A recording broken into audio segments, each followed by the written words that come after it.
In this particular video, we are going to look up at step-by-step formula on how do we actually recover the losses which we have already did in trading. So first and foremost, what we have to do is we have to journal all our things and we have to look up at the losses which we have did in the form of consecutive trades or even if it's a bigger loss and so on. So at that point of time, we have to analyze that what were the things which went wrong from our side. That's why we made those losses.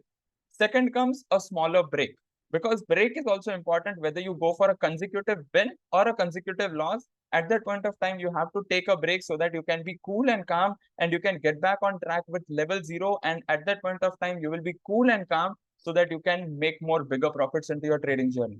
Third step is to again start your trading journey with smaller quantities so that you can gain the confidence which you might have lost during consecutive losses or even a bigger loss.